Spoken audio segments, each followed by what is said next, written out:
صلى الله عليه وسلم. Muhammad, mercy upon mankind. He was Muhammad sallallahu alayhi wa sallam. Muhammad, mercy upon mankind. Teacher of all mankind. Aba al-Qasim, ya Habibi, ya Muhammad, يا شفيعي يا محمد، خير خلق الله محمد. يا مصطفى يا إمام المرسلين، يا مصطفى يا شفيع العالمين، يا مصطفى يا إمام المرسلين، يا مصطفى يا شفيع العالمين، يا مصطفى يا إمام المرسلين، يا مصطفى يا شفيع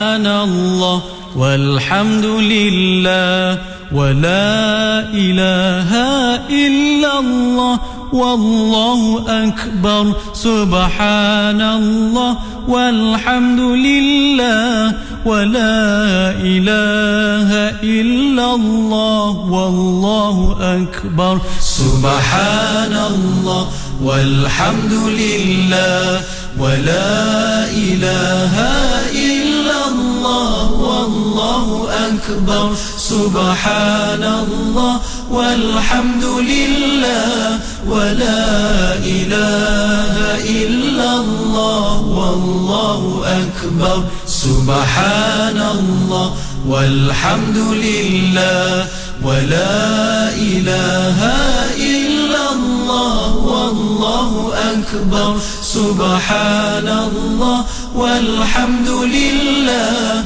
ولا إله إلا الله والله أكبر سبحان الله والحمد لله ولا إله إلا الله والله أكبر سبحان الله والحمد لله ولا إله إلا الله والله أكبر سبحان الله والحمد لله ولا إله إلا الله والله أكبر سبحان الله والحمد لله ولا إله إلا الله والله أكبر. رب اغفر لي ولوالدي ولمن دخل بيتي مؤمنا وللمؤمنين والمؤمنات. Ya Tuhanku, ampunilah aku, ibu bapaku, serta orang yang masuk ke rumahku dalam keadaan beriman, lelaki maupun perempuan. استمروا معنا في إذاعتكم إذاعة معهد الوعي الإسلامي الماليزي لمبah Kelang 91.5 FM. Menelusuri sejarah manusia, kita dapati bahawa apabila Islam memasuki sesuatu kawasan, ia segera menyumbang kepada pembangunan tamadun dan kebudayaan.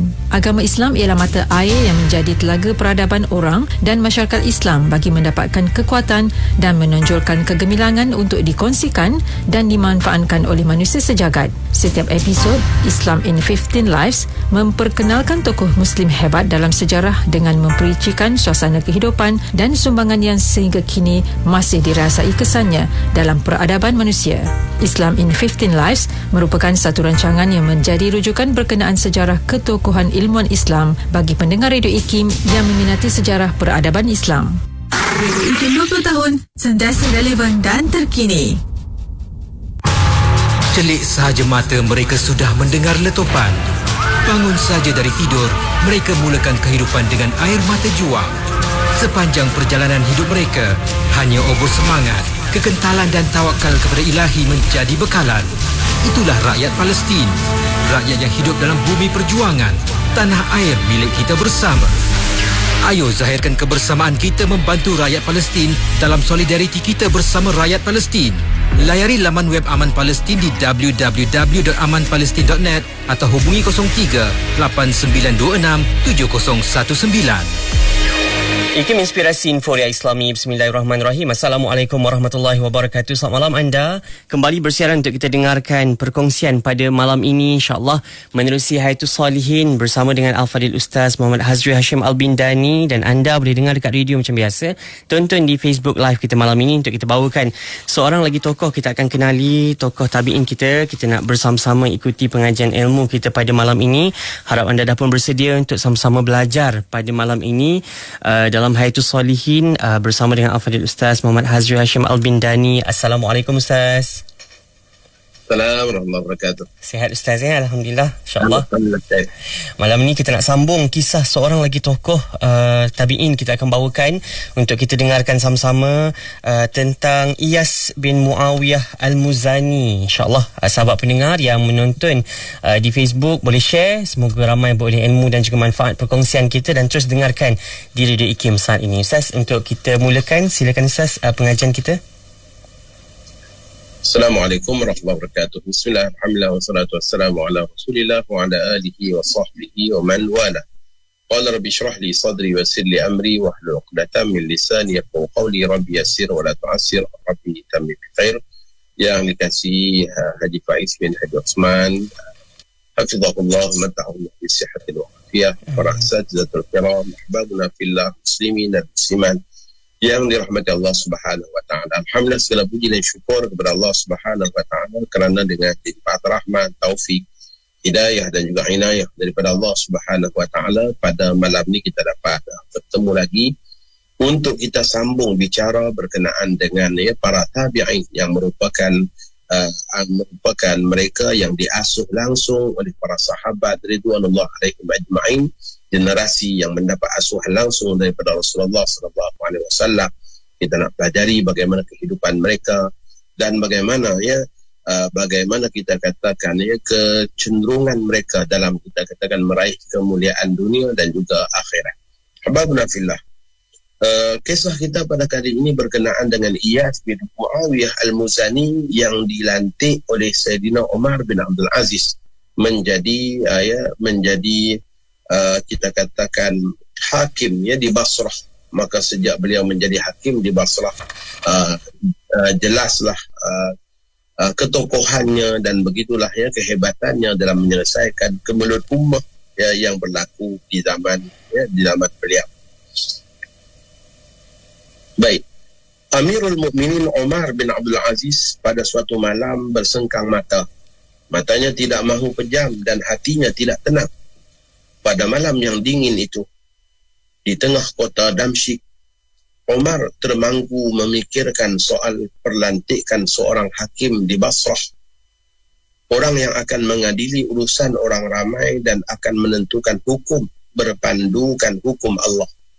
Orang yang tidak akan membelakangkan kebenaran kerana takut ataupun kerana kepentingan peribadi atau kepentingan tertentu. Masya Allah, nak cari orang yang adil, nak cari orang yang saksama dan juga orang yang beramanah dalam memikul tanggungjawab.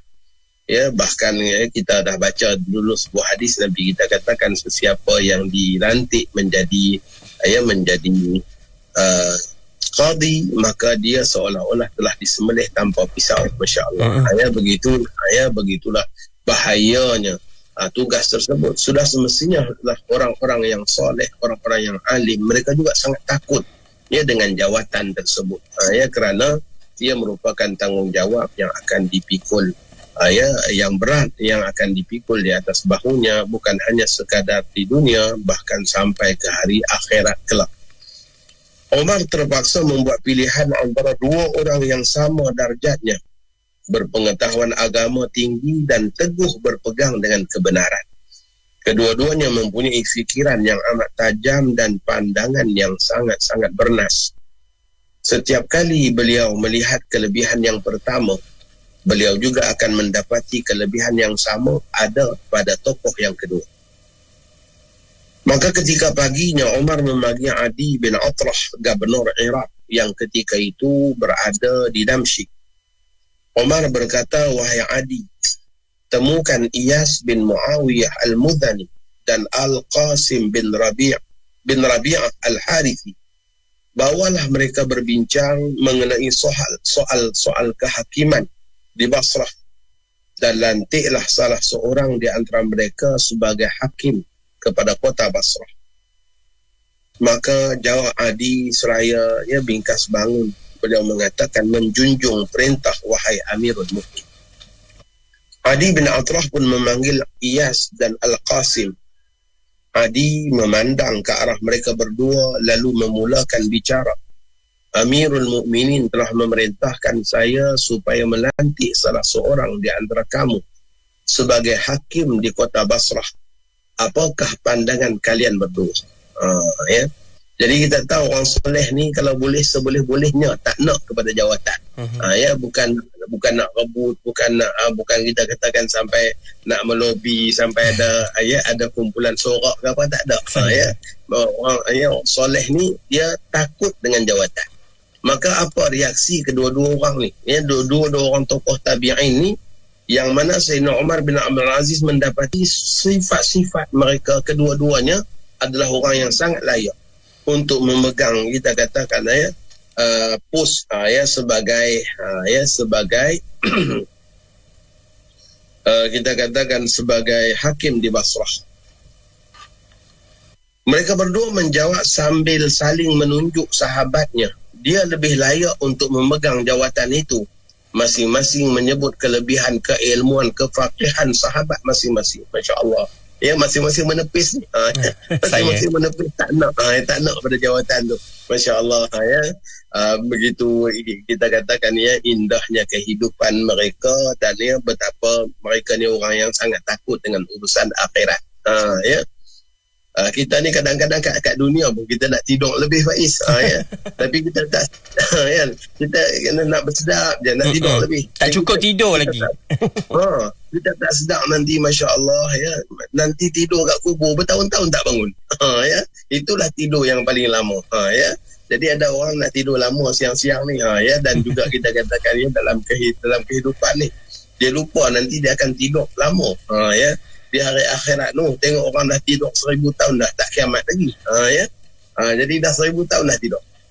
Jadi orang-orang soleh ni mereka sangat-sangat bimbang dengan urusan dunia yang boleh mengakibatkan kesan di hari akhirat. Hatta dalam kalangan mereka pun mengatakan pada dirinya, janganlah tidur terlalu lama, sebab apa, nanti kita akan tidur lebih lama lagi. Iaitu di dalam kubur nanti. Masya Allah. Baik. Jadi kedua-dua orang ni saling tolak menolak, tepis menepis, tak nak menerima lantikan itu. Adi berkata, kamu berdua tidak boleh keluar dari tempat ini kecuali setelah kamu selesaikan masalah ini. Salah seorang daripada kamu pasti akan menjadi hakim kepada Basrah. Inilah amanat khalifah. Iyas memberi cadangan kepada Adi, wahai gubernur, tanyalah tentang saya dan Al-Qasim kepada ulama Iraq, Al-Hasan Al-Basri dan Muhammad bin Sirin. Mereka adalah orang yang paling layak untuk memperkatakan tentang kami. Kata Iyas, cuba tanya kepada tokoh-tokoh ulama, dia orang sokong ke saya ni. Sebenarnya hanya Al-Qasim sahaja yang sentiasa menziarahi kedua-dua ulama tadi. Maksudnya Iyas jarang-jarang bertemu dengan Hasan Al-Basri, dan juga jarang bertemu dengan Muhammad bin Sirin. Kedua-dua ulama ini juga sentiasa menziarahi Al-Qasim. Manakala Iyas tidak pernah mempunyai sebarang hubungan dengan ulama-ulama ini. Jadi bijaknya Iyas ni sebab dia nak mengelak diri. Jadi dia suruh tanya kepada Hasan Al-Basri dan juga tanya kepada Muhammad bin Sirin. Al-Qasim memahami, Iyas cuba memerangkapnya. Jika gubernur meminta pandangan ulama-ulama ini, sudah tentu mereka akan memilih Al-Qasim. Jadi beliau tiada pilihan selain berkata kepada gubernur, jangan bertanya sesiapa tentang saya dan Iyas. Demi Allah yang tiada Tuhan selain dia, Iyas adalah orang yang paling memahami agama Allah dan paling mahir soal-soal kehakiman. Jika sumpah saya ini tidak benar, engkau tidak layak melantik saya sebagai hakim kerana saya berbohong. Kata Qasim. Ini juga kita katakan kebijaksanaan dia. Ya. Jika benar apa yang saya cakapkan ini, engkau tidak boleh membelakangkan yang lebih layak. Ya, kata Al-Qasim dengan tegas. Dengan tersenyum, Iyas segera memintas bicara Al-Qasim. Ia kata Iyas, wahai Gubernur, engkau memanggil seorang lelaki untuk sama-sama diadili dan engkau letakkan orang ini di tepi api neraka. Lalu orang ini berjaya menyelamatkan dirinya melalui sumpah palsu. Ya, Qasim yang bersumpah palsu tadi. Ya. Setelah itu orang ini pun memohon keampunan Allah dan menyelamatkan dirinya daripada apa yang ditakutinya. Mendengar kata-kata Iyas itu, Adi pun berkata, orang yang faham sebagaimana yang engkau faham itu adalah orang yang paling layak dan paling berkemampuan untuk menjadi hakim. Maka Adi pun melantik Iyas bin Muawiyah Al-Muzani menjadi hakim di Basrah. Siapakah orang ini? Kita nak kenali ni diri peribadi Iyas bin Muawiyah ni. Orang yang dilantik oleh khalifah yang zuhud Umar bin Abdul Aziz, tokoh yang sangat adil, sebagai hakim di Basrah. Siapakah orang ini? Kepandaian dan kebijaksanaannya menjadi perumpamaan sehingga disamakan dengan kebaikan Hakim At-Ta'i, kelembutan Ahnaf bin Qais dan keberanian Amru bin Ma'di Karibah.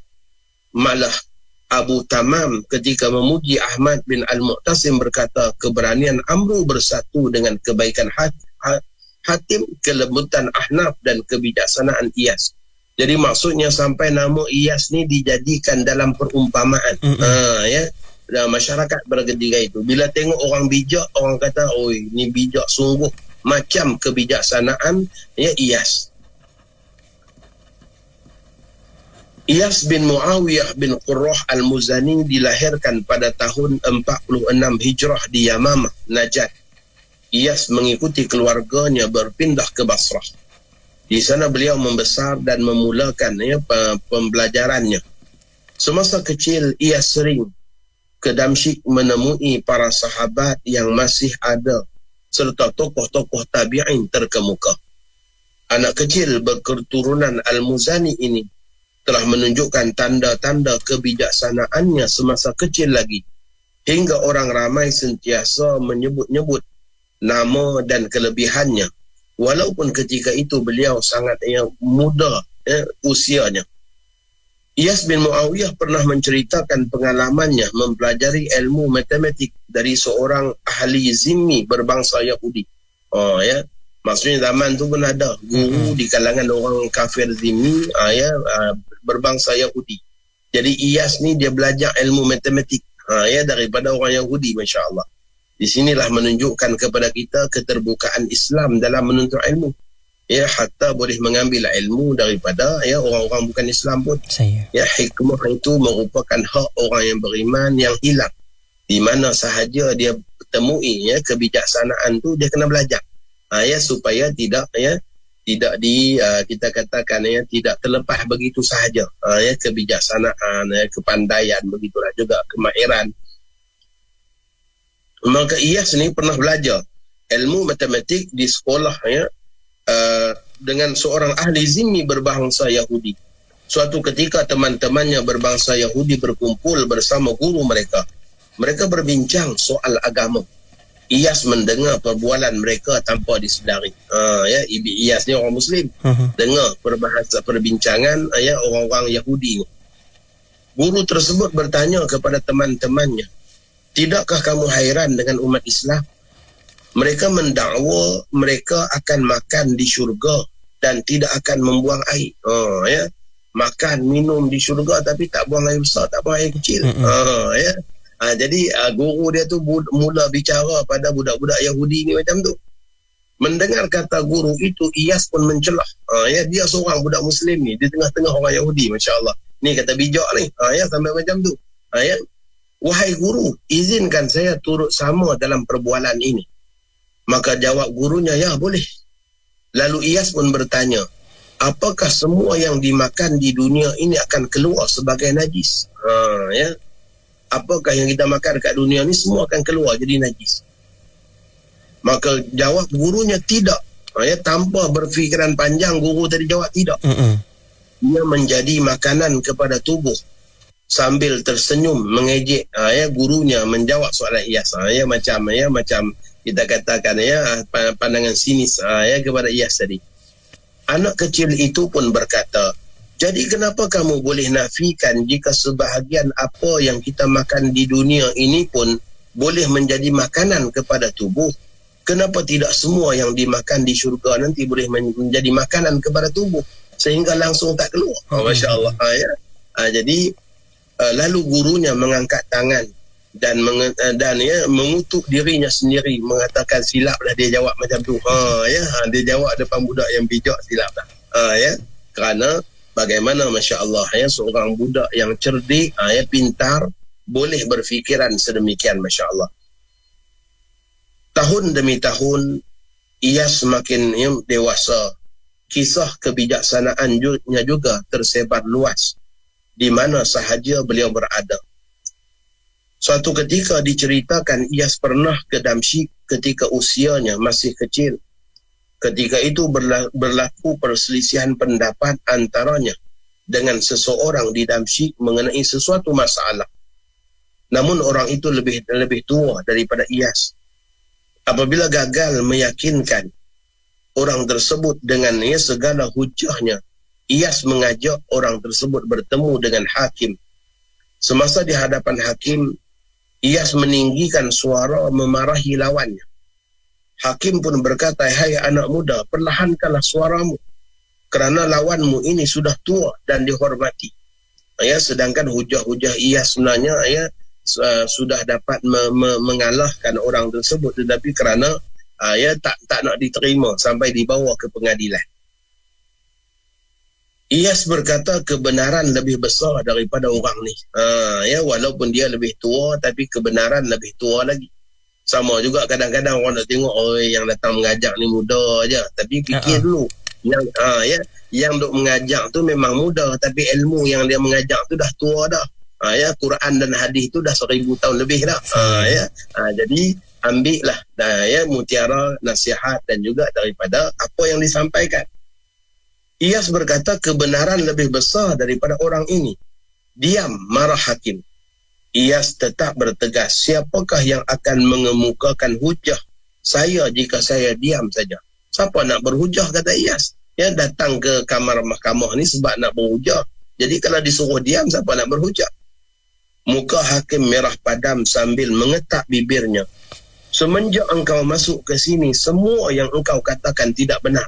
Kata hakim. Daripada awal awak masuk lagi awak cakap tak benar. Semua benda yang awak cakap tak benar. Dengan lantang Iyas berkata,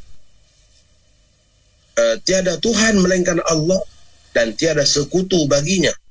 Apakah ini perkataan yang benar atau salah?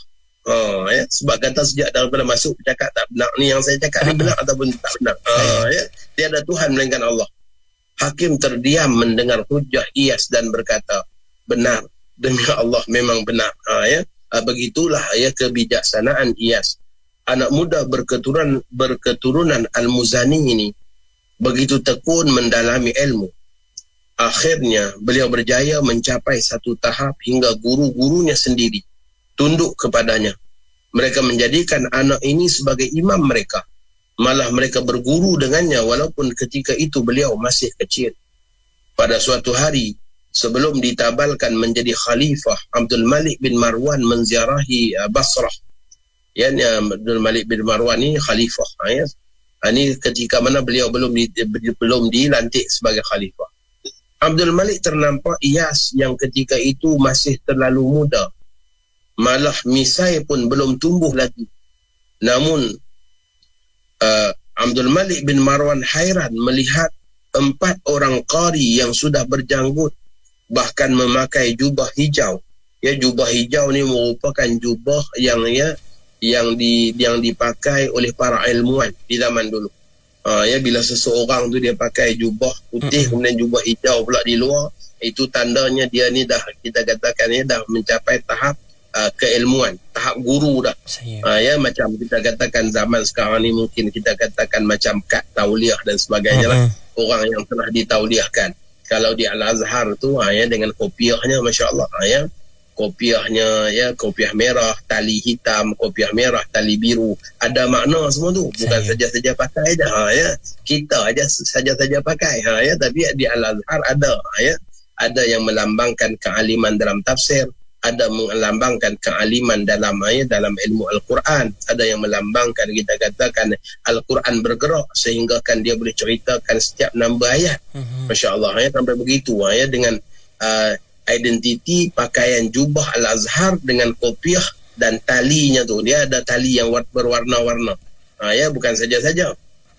Maka begitulah juga di zaman dahulu di kota Basrah ya, di zaman Abdul Malik bin Marwan ni, kalau orang tu dah berpakaian jubah hijau dalam majlis, itu tandanya mereka sudah pun mencapai ke tahap keilmuan ya, di mana mereka sudah dianggap sebagai seorang guru ya, yang disegani dan dihormati. Maka Abdul Malik hairan melihat 4 orang yang sudah memakai berjubah hijau tetapi solat di belakang seorang anak muda yang misai pun tak tumbuh lagi, iaitu Iyas bin Muawiyah Al-Muzani. Abdul Malik berkata, celaka sungguh orang yang berjanggut ini. Tidak adakah orang yang lebih tua untuk mengimamkan mereka, sehingga mereka terpaksa berimam dengan seorang anak muda yang belum tumbuh misainya. Masya Allah ya. Maka kata-kata Abdul Malik itu didengari oleh Iyas ni ya, didengari oleh Iyas. Abdul Malik lantas bertanya kepada Iyas, berapa umurmu wahai orang muda ya, sehingga kamu tampil mengimamkan mereka yang berjubah hijau ya. Maka jawab Iyas dengan penuh kelembutan, beliau mengatakan, semoga Allah melanjutkan usia putra mahkota. Abdul Malik ni pada waktu tu ya, macam raja muda lah, sebab belum dilantik khalifah. Umur saya sama seperti Usamah bin Zaid ketika dilantik oleh Rasulullah SAW memimpin tentera yang turut disertai oleh Abu Bakar As-Siddiq dan Umar Al-Khattab. Masya Allah ya.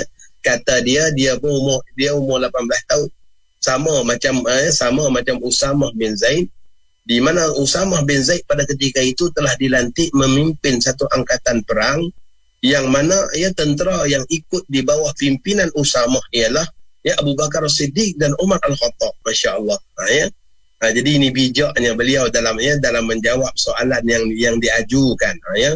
Abdul Malik mengangkat tangan lalu berkata, mari sini wahai anak muda, moga engkau diberkati oleh Allah Subhanahu wa taala. Kata-katanya itu menyedarkan Abdul Malik bahawa kemuliaan itu Allah Subhanahu wa taala anugerahkan pada orang-orang yang terpilih. Hatta dengan Usamah bin Zaid pernah terpilih menjadi ketua angkatan perang yang diketuai oleh Abu Bakar, yang disertai oleh Abu Bakar As-Siddiq dan Umar Al-Khattab.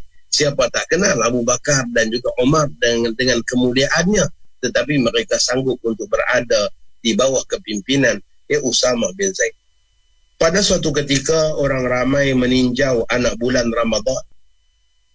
Mereka diketuai oleh seorang sahabat yang sangat agung, iaitu Sayyidina Anas bin Malik radhiyallahu taala anhu. Sayyidina Anas pada ketika itu sudah lanjut usianya sudah mencecah 100 tahun. Usia dah sampai 100 tahun. Semua yang ada di situ mendongak ke langit dan tidak ada seorang pun daripada mereka yang nampak anak bulan. Namun Anas bin Malik merenung ke langit dan berkata, saya nampak anak bulan, dengan tegas. Masya Allah ya. Orang lain semua tak nampak anak bulan tapi Anas bin Malik nampak anak bulan.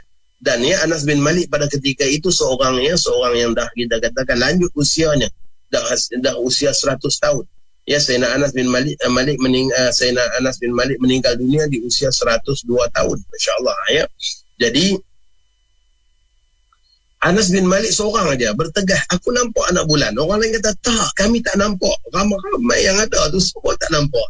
Tapi Anas bin Malik seorangnya kata, aku nampak.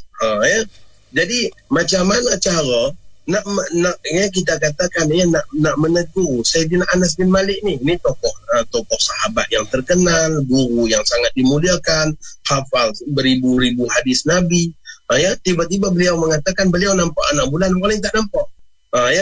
Jadi kita tengok macam mana kebijaksanaan Iyas dengan penuh kelembutan. Beliau datang kepada Sayyidina Anas bin Malik radhiyallahu taala anhu. Sayyidina Anas berkata, saya nampak anak bulan itu dia, sambil tangannya menunjuk ke arah anak bulan. Malangnya tiada siapa yang dapat melihatnya. Iyas melihat Sayyidina Anas bin Malik radhiyallahu taala anhu. Beliau melihat ada sehelai rambut panjang di dahi menjulur hinggalah ke matanya. Rambut Sayyidina Anas yang dah beruban menjulur di mata. Jadi nampak macam anak bulan lah. Nampak macam anak bulan. Iyas meminta izin dengan penuh adab. Lalu menyelak rambut itu. Dan lalu Iyas berkata, wahai yang dimuliakan, apakah Tuan masih nampak anak bulan sekarang ini, wahai sahabat Rasulullah sallallahu alaihi wasallam? Maka Sayyidina Anas bin Malik pun mendongak dan melihat sekali lagi. Lalu anak bulan itu tidak kelihatan. Masya Allah, rupa-rupanya itu hanyalah uban putih yang melintang pada hadapan matanya. Masya Allah. Begitulah kita katakan dalam keadaan orang lain semua terkedu, tak tahu macam mana nak menjawab kepada Sayyidina Anas bin Malik. Tak tahu bagaimana kita katakan nak menanggapi apa yang dikatakan itu, bahawa beliau melihat anak bulan. Tapi kita lihat bagaimana kecerdasan Iyas bin Muawiyah Al-Muzani. Hebat orangnya. Anas pun melihat dan berkata, tidak, saya tidak melihatnya lagi. Berita tentang kebijaksanaan Iyas ini tersebar luas. Orang ramai datang menemuinya dari segenap pelosok. Mereka mengemukakan segala masalah ilmu dan agama kepadanya. Apatah lagi apabila beliau telah dilantik menjadi hakim dan orang yang utama dalam penghakiman di Basrah. Ada di antara mereka yang benar-benar ingin belajar, namun ada juga yang hanya mahu menguji kebijaksanaannya. Tidak kurang juga yang mahu berdebat dengan niat yang tidak baik. Masya Allah. Zaman dulu pun ada orang yang berdebat dengan niat tak baik ni. Sebab apa? Salah satu daripada jalan mudah nak dapat kemasyhuran ialah berdebat. Berdebat. Sebab itulah di antara perkara yang Nabi kita tak suka ialah mirah, iaitu berdebat. Suatu ketika diceritakan seorang duhqan. Duhqan ni ialah ketua kampung lah, ataupun ketua daerah. Datang menemui Iyas dan berkata, wahai Abu Wa'ilah, apakah pandangan kamu tentang benda yang memabukkan? Ni orang ni datang nak menguji. Datang nak menguji Iyas. Apa pandangan kamu tentang benda yang memabukkan? Maka jawab Iyas dengan mudah, ia haram, dan ia diharamkan oleh Allah. Duhqan itu berkata, apakah sebab ia diharamkan? Ia tidak lebih daripada buah dan air yang dipanaskan di atas api. Semua itu pada asalnya adalah halal. Kata orang tadi, kenapa arak tu jadi haram pula? Kan dia buat daripada anggur, perahan buah, kemudian dimasak dan dengan air. Maka kan benda tu semua asalnya halal. Sebab apa jadi haram?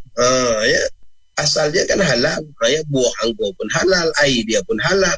Begitu juga bila dimasak pun patutnya halal lah. Iyas membalas, wahai Duhqan, apakah engkau sudah selesai bertanya atau masih ada soalan lain? Maka jawab orang itu, tidak. Itu saja jawapan yang aku inginkan. Soalan dan jawapan yang aku inginkan. Iyas memandang tajam lalu bertanya, jika saya ambil secedok air dan saya lemparkan kepada kamu, apakah itu akan menyakitkan kamu? Jawab orang itu, tidak. Dia bertanya lagi, jika saya ambil segenggam tanah dan saya pukul kamu dengan segenggam tanah, apakah itu akan menyakitkan kamu? Jawab orang itu, tidak. Ia bertanya lagi, jika saya mengambil segenggam jerami dan saya pukul kamu dengannya, apakah itu akan menyakitkan kamu? Jawab orang itu juga, tidak. Takat segenggam jerami pukul macam mana? Tak sakit. Maka Iyas meneruskan hujahnya. Kata Iyas, Jika saya ambil segenggam tanah, kemudian saya campurkan dengan segenggam jerami, kemudian saya tuangkan air, saya gaulkan kesemuanya dan saya bentukkan bentuknya menjadi tembikar. Selepas itu saya jemur di bawah matahari hingga kering, kemudian saya gunakan untuk memukul kamu. Apakah itu akan menyakitkan kamu? Maka jawabnya orang itu dalam keadaan teragak-agak, ya, bahkan mungkin juga boleh membunuh saya. Ya. Maka jawab Iyas, begitulah juga dengan arak. Apabila segala bahannya dicampur dan diperam, ia diharamkan. Iyas menyudahkan kata-katanya. Ya. Secedok air kalau dilemparkan tak ada rasa sakit. Ya, segenggam jerami kalau dipukul tak sakit, segenggam tanah kalau dipukul tak sakit. Tapi kalau dicampurkan semua kan benda tu asal tak sakit. Ya, benda tu asalnya semuanya tak sakit.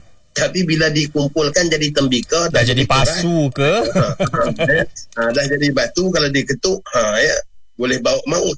Ya, maka begitulah juga kata Iyas, walaupun anggur ya halal, ya, perahannya juga halal, ya, tetapi apabila diperam dan dah berubah menjadi arak, maka haram. Sebab apa? Dah jadi objek yang boleh membahayakan, dah jadi sesuatu yang boleh memudaratkan. Ya, sama juga macam air, tanah dan juga ya, tembikar tadi. Begitulah ya hujah beliau, masya-Allah, ya, dalam mematahkan ya hujah orang lain. Setelah dilantik menjadi hakim, Iyas memperlihatkan kecerdikan dan kemampuannya untuk menegakkan segala kebenaran. Suatu ketika, dua orang lelaki meminta diadili. Salah seorang mendakwa telah menyimpan sejumlah wang kepada sahabatnya. Malangnya apabila dia menuntut semula wang itu, sahabatnya menafikannya. Ya, orang ni titipkan duit supaya kawan dia simpan, tiba-tiba bila dia nak guna, dia perlukan, tuntut balik, ya, maka orang tadi tak mengaku. Ya, kita beruntunglah sebab dah ada bank, ada apa zaman kita ni, masya-Allah, ya, simpanan kita pun lebih terjamin dan juga kita lebih selamat, ya, dan bertulis, ya, tak ada lah nak jadi macam ni, ya, kalau tak jenuh klaim kita, ya. Ya, apatah lagi, ya, zaman dulu, masya-Allah, ni juga di antara masalah dalam masyarakat sehingga ia perlu diselesaikan oleh hakim. Ya, dan kena ada orang yang bijaksana nak menyelesaikan ni. Ya. Jadi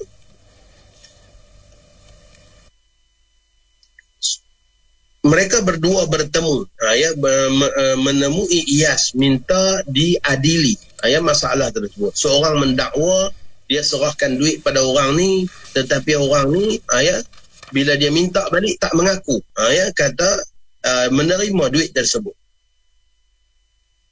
Iyas bertanya kepada orang yang didakwa itu. Orang itu menafikannya sambil berkata, jika sahabat saya ini ada bukti, hendaklah dia kemukakan. Ya, sebab kaedah kata apa, ya, bukti hendaklah didatangkan oleh pihak yang menuduh, ya, dan orang yang, ya, dituduh pula boleh bersumpah supaya dia melepas daripada tuduhan. Ya. Wal yaminu ala man ankara, ya, sumpah bagi mereka yang mengingkari tuduhan tu. Ya, jadi mudah lah macam tu. Jika sahabat saya ini ada bukti, hendaklah dia kemukakannya. Jika tidak, saya hanya perlu bersumpah. Dia kata kalau dia tak ada bukti apa, aku bersumpah aja, aku lepas. Ya. Iyas bimbang lelaki ini berjaya memperolehi wang tadi dengan hanya bersumpah. Beliau pun bertanya kepada orang yang mendakwa, di mana kamu serahkan wang itu kepadanya? Maka, ya, orang itu menjawab, di tempat sekian-sekian. Ya, Iyas bertanya, apa yang ada di tempat itu? Lelaki itu menjawab, ada sepatang pokok yang besar. Kami duduk di bawahnya. Kami makan bersama. Apabila kami ingin beredar, saya serahkan wang itu kepadanya. Ya, kata orang tu, kami makan di bawah pokok besar tu, kami kemudian bila nak beredar, saya serahkan wang, orang ni pun terima. Ya, tapi hari ni dia tak mengaku pula, dia terima duit di bawah pokok tadi. Setelah termenung seketika, Iyas nak fikir macam mana cara nak bagi, ya, nak selesai masalah ni. Sebab kalau guna kaedah biasa, siapa yang mendakwa kena datangkan bukti. Dan orang yang menuduh kena datangkan bukti. Orang yang dituduh hanya sekadar bersumpah aja, dia dah selesai. Maksudnya dia lepas daripada tuduhan. Setelah termenung seketika, ia berkata, pergilah ke pokok itu. Pergi ke pokok itu. Mungkin engkau akan teringat semula di mana engkau meletakkan wang itu. Mungkin engkau teringat apa yang engkau lakukan dahulu. Selepas itu datanglah semula ceritakan kepada saya apa yang telah engkau lihat. Kata ia, awak pergi dulu ke pokok tu, duduk menung balik kat sana, fikir balik. Mungkin ada yang terlepas pandang. Bukti-bukti yang ada yang kau tidak ingat. Lelaki itu pun pergi ke tempat yang dimaksudkan. Orang tu pun keluar daripada majlis, beredar, pergi ke tempat itu. Setelah itu Iyas berkata pula kepada orang yang didakwa, duduklah di sini sehingga sahabatmu datang kembali. Lelaki itu pun duduk. Iyas pun beralih kepada orang lain yang berada di sekelilingnya dan mula mengadili masalah-masalah lain. Namun matanya sentiasa memerhatikan kepada lelaki yang tertuduh itu. Apabila beliau melihat lelaki itu telah rasa agak selesa dan tenang. Nampak macam santai sangat ni. Nampak macam santai, dah boleh borak santai dah. Hilang dah ketegangan tu. Sampai tak perasan lah dia ni sedang diperhatikan. Iyas pun bertanya kepadanya, apakah engkau agak sahabatmu telah sampai ke tempat dia serahkan wang itu kepadamu? Iyas bisik balik tanya, agak-agak dia boleh sampai ke tempat tu? Agak-agak sampai tak lagi, lama ni. Tanpa sedar lelaki itu berkata, tidak mungkin, tempat tu terlalu jauh. Maksudnya apa? Memang benar lah. Memang benar lah mereka pernah makan sekali di bawah pokok, dan memang benar lah dia ada ambil duit yang diserahkan. Tapi dia jawab dalam hal keadaan tak sedar apabila ditanya oleh Iyas. Lantas Iyas pun berkata, wahai musuh Allah, engkau menafikan wang itu sedangkan engkau tahu di mana engkau mengambilnya. Demi Allah, sesungguhnya engkau seorang pengkhianat.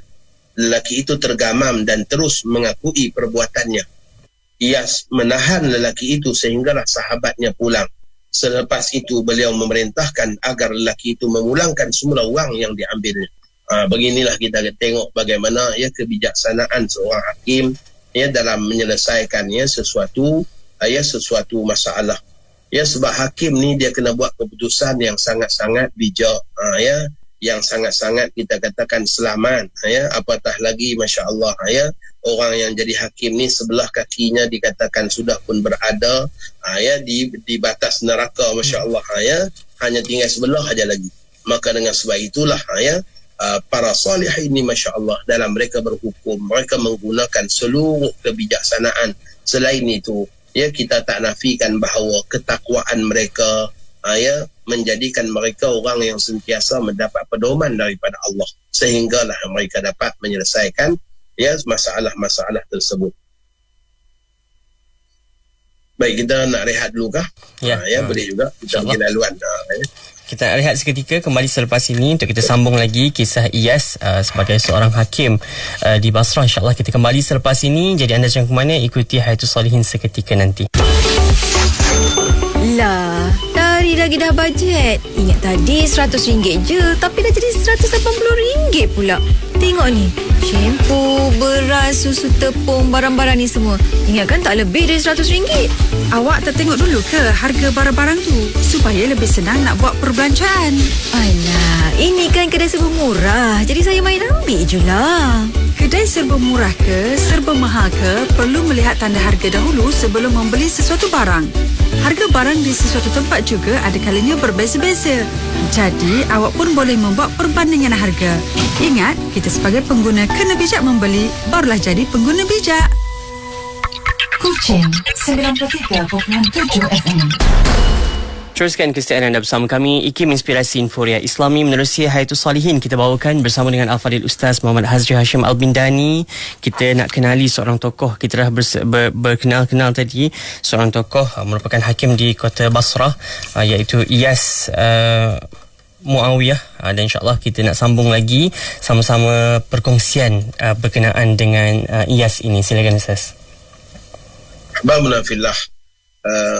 banyak kisah-kisah yang tercatat berkenaan dengan penghakiman Iyas terhadap beberapa kejadian-kejadian yang berlaku dan permasalahan ummah yang dapat diselesaikan.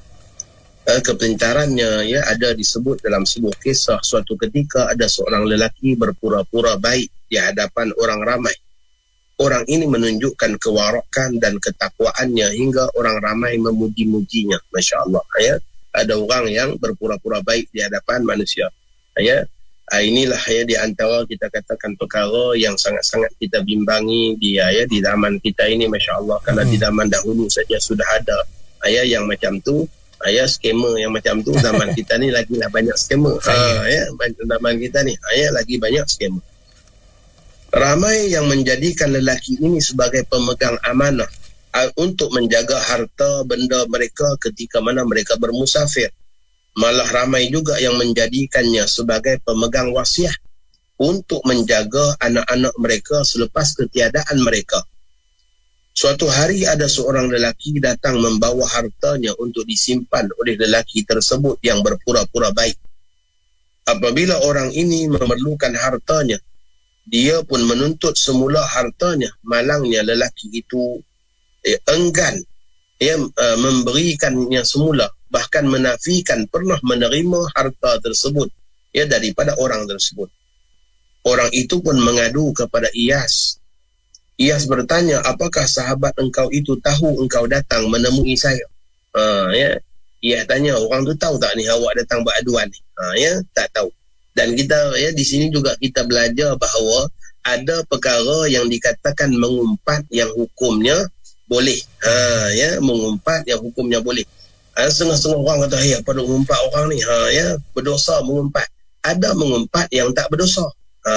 Salah satu mengumpat yang tak berdosa ialah menuntut keadilan kita. Menuntut keadilan dan hak kita. Pergi cerita kepada hakim bahawa dia ni simpan duit kepada orang ni, bila dia pergi tuntut balik orang ni tak nak bagi. Hakim tak boleh kata, awak berdosa ni mengumpat orang, pergi balik. Tak boleh macam tu. Tak boleh macam tu. Sebab apa? Inilah salah satu daripada contoh mengumpat yang dibenarkan dalam Islam. Mengumpat yang dibenarkan dalam Islam. Sebab apa? Menuntut hak. Selain daripada itu, contohnya orang pergi merisik. Orang yang pergi merisik apabila kita katakan anak perempuan mereka nak dipinang oleh satu family, satu keluarga, maka dia pergi merisik. Dia hantar dulu kita katakan orang kenalan dia, dan begitu juga keluarga dia yang berdekatan tinggal dengan bakal calon suami kepada anaknya tu merisik. Maka ditanya orang-orang sekitar tu. Maka saat ditanya pada orang sekitar, contohnya kita ada kawan kat sana, ini budak ni masuk minang anak kami ni, tolong bagi komen, okey tak okey, boleh terima tak boleh terima. Maka pada ketika itu ulama kata memberikan maklumat yang tepat, maksudnya menceritakan kebenaran adalah satu kewajipan. Maka kalaulah pada ketika itu yang dia cakap buruk sekalipun, tak dianggap sebagai mengumpat. Janganlah budak ni, dia kata kami pun dah pening dengan dia kat kampung ni. Contohnya, kalau sampai macam tu takkan kita nak terima lagi. Contohnya. Maka begitulah juga hal merisik juga kata para ulama bukanlah kita dianggap sebagai mengumpat yang berdosa. Sama sebagaimana hal pergi menuntut hak kita di hadapan hakim, buat report pada polis dan sebagainya, aduan salah laku orang terhadap kita, polis tak boleh suruh balik, pergi balik, apa nak mengumpat orang kepada polis, tak boleh macam tu. Sebab apa? Itu hal mengumpat yang dibolehkan. Maka orang ni datang mengadu kepada Iyas, senyap dalam hal keadaan seorang lagi tak tahu, kan bercakap buruk tentang orang ni dalam keadaan dia tak tahu tu, dia anggap sebagai mengumpat. Jadi apakah itu mengumpat yang tak boleh? Itu adalah hal dan keadaan mengumpat yang boleh. Iyas tanya, apakah orang tu tahu ni awak datang beraduan ni? Kata yang datang mengadu, dia tidak tahu. Sambil mengangguk-anggukkan kepalanya, Iyas pun berkata, pulanglah dan datang semula esok. Kalau macam tu awak baliklah, nanti datang semula. Setelah itu Iyas pun memanggil orang yang berpura-pura baik itu. Iyas berkata padanya, pada saya ada sejumlah wang yang sangat banyak milik anak-anak yatim yang tidak mempunyai penjaga. saya rasa saya ingin menyimpan harta itu kepadamu kerana kamulah orang yang paling layak untuk menjaga harta-harta ini. Saya mahu melantik engkau sebagai pemegang amanah harta ini. Adakah rumahmu selamat dan engkau mempunyai masa untuk menjaga semua harta ni? Ini Helah Iyas ni. Maka jawab orang tadi, ya benar wahai Tuan Hakim. Dia ada tempat yang sesuai untuk simpan semua harta ni. Dengan gembira sekali dia menyatakan hal itu. Dengan tersenyum Iyas berkata, kalau begitu lusa datanglah berjumpa saya. Sediakan tempat untuk harta itu serta bawa beberapa orang pekerja untuk memikul harta yang banyak. Pada hari berikutnya, lelaki yang mengadu itu datang. Sebabkan dia suruh orang yang mengadu itu datang besok. Besoknya lelaki yang mengadu itu datang. Iyas berkata kepadanya, pergilah berjumpa sahabatmu itu dan mintalah hartamu. Jika dia enggan, katakan kepadanya, saya akan membuat aduan kepada hakim.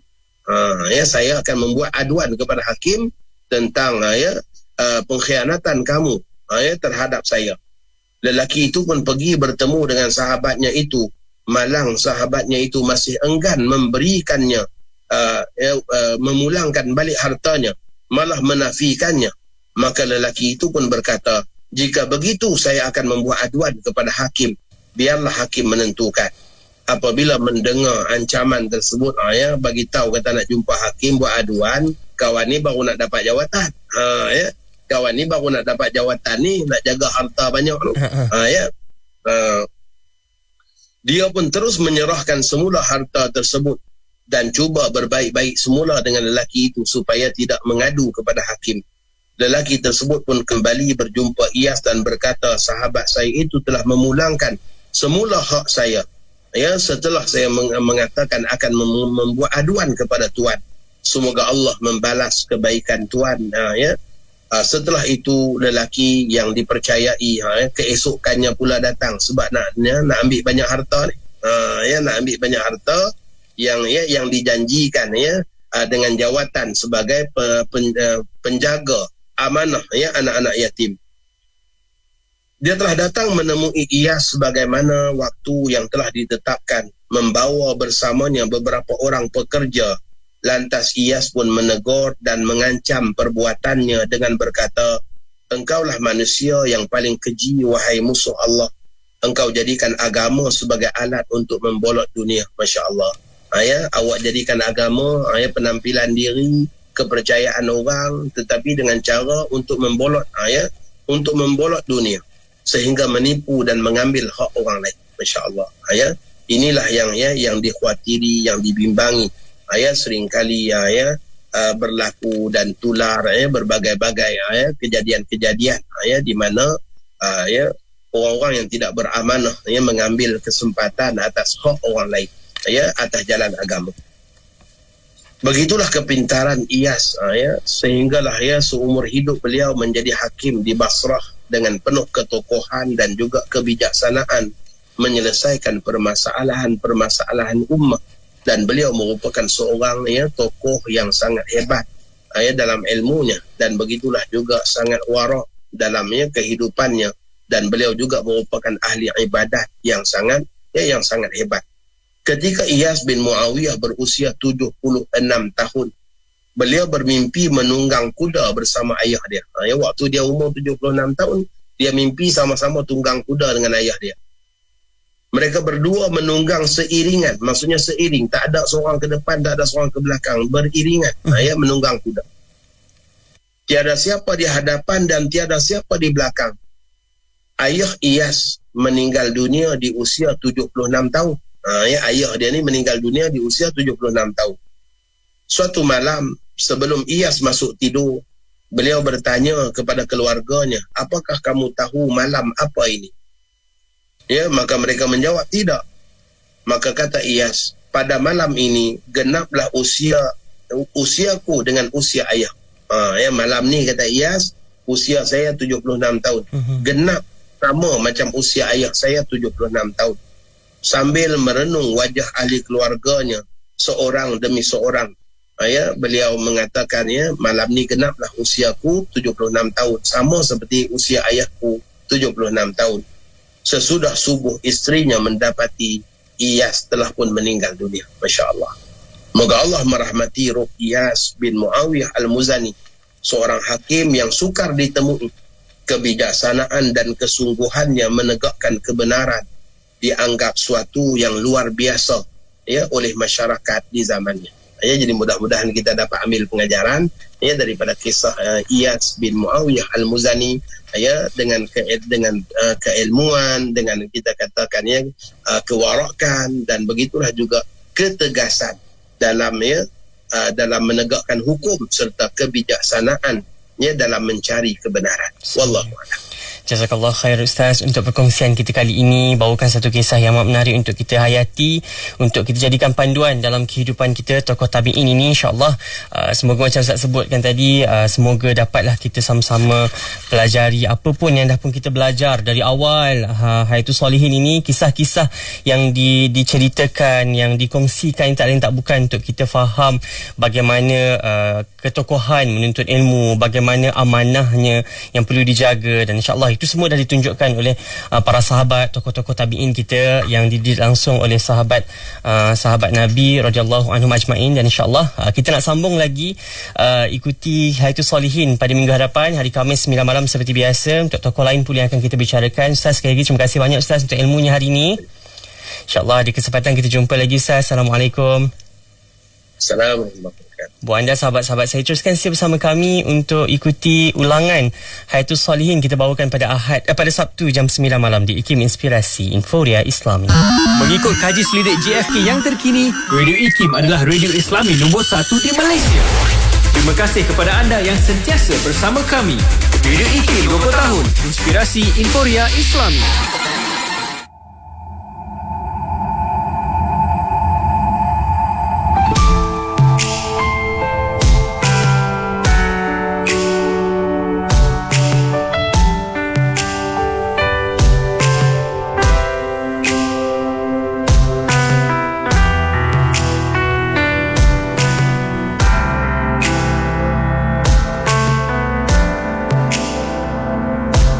Sempurna yang ku harap ku damba, meski diri sendiri tak terpikul dosa. Cinta dunia yang sementara, sengsara jiwa luka sirna kerana dosa.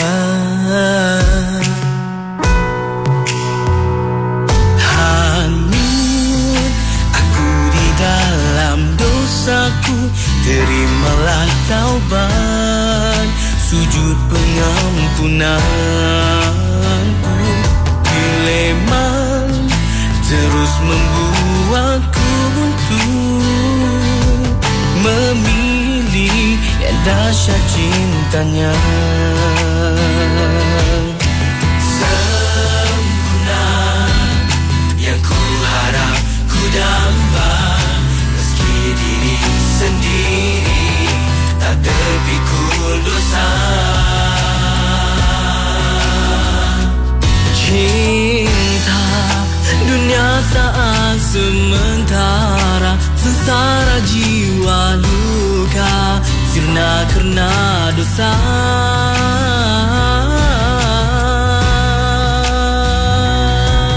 Hanyut aku di dalam dosaku, terimalah taubat, sujud pengampunanku. Dilema terus membuatku buntu, memilih yang dahsyat cintanya.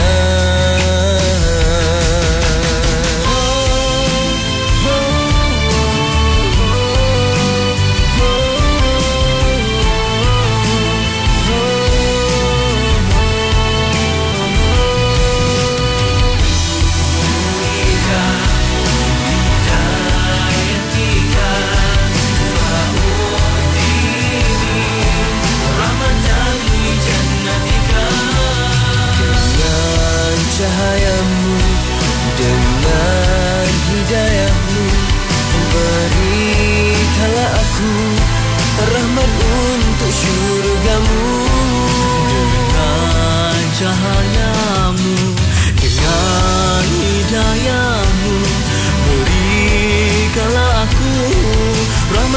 untuk syurgamu.